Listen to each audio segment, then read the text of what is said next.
મહારાષ્ટ્રનો મૂળ તહેવાર એટલે કે ગણેશ ચતુર્થી. આ ગણેશ ચતુર્થીની શુભ શરૂઆત લોકમાન્ય તિલક દ્વારા કરવામાં આવી હતી. સમગ્ર શુભ કાર્યમાં સૌપ્રથમ વિઘ્નહર્તા ગણેશ દાદાની સ્થાપના કરવામાં આવે છે, તેમજ તેમની પૂજા અર્ચનાથી શુભ કાર્યોની શરૂઆત થાય છે. આગામી દિવસોમાં ગણેશ ચતુર્થી નજીક આવતી હોવાથી માર્કેટમાં વિવિધ પ્રકારની આકર્ષિત પ્લાસ્ટર ઓફ પેરિસની ગણેશ મૂર્તિ જોવા મળી છે.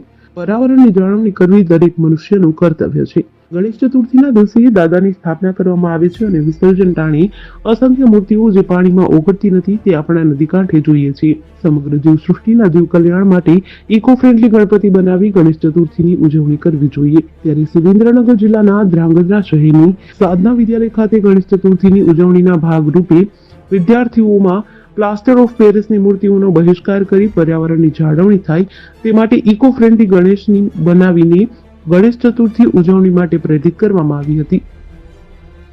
મારું નામ માકાસના રાજશ્રીબેન છે. હું સાધના વિદ્યાલયમાં શિક્ષક તરીકેની ફરજ બજાવું છું. આમ તો આપણે ઘણા બધા તહેવારની ઉજવણી કરતા હોય છે. તારીખ 7 ને શનિવારના રોજ આપણે ગણેશ મહોત્સવનો તહેવાર નજીક આવી રહ્યો છે. તો આપણે બજારમાં જોઈએ છીએ કે પીઓપીની ગણપતિની બનેલી ઘણી બધી મૂર્તિનું વેચાણ થઈ રહ્યું હોય છે. આપણે ટૂંક સમયમાં જોયું થોડા સમય પહેલાં કે દશા માતાનું વ્રત ચાલતું હતું. તો માતાજીના મૂર્તિનું વિસર્જન આપણે નદી, તળાવ અને કેનાલમાં કર્યું છે. આ પરિસ્થિતિને જોતાં ખરેખર એવું લાગે છે કે આપણે માતાજીનું અપમાન કરી રહ્યા હોય. આ મૂર્તિના વિસર્જનથી પાણીનું પ્રદૂષણ અને પર્યાવરણને પણ પ્રદૂષણ થાય છે. તો અમે અમારા શાળામાં દરેક શિક્ષક મિત્રોએ વિદ્યાર્થીને ક્લાસમાં જઈને કે આપણે માટીની બનેલી ગણપતિની મૂર્તિનો ઉપયોગ કરવો જોઈએ અને પીઓપીનો ઉપયોગ ના કરવો જોઈએ, જેથી કરીને આપણે પર્યાવરણના પ્રદૂષણને અટકાવી શકીએ.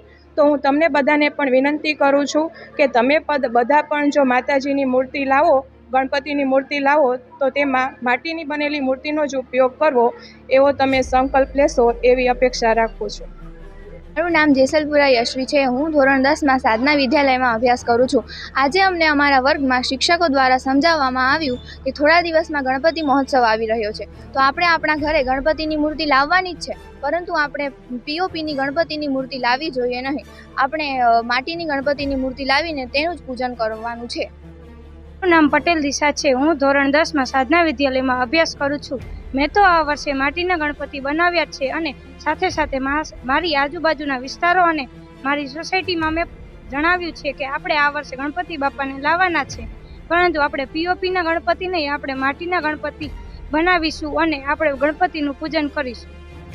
ઘુમલિયા મૈત્રી છે. હું ધોરણ 10 સાધના વિદ્યાલયમાં અભ્યાસ કરું છું.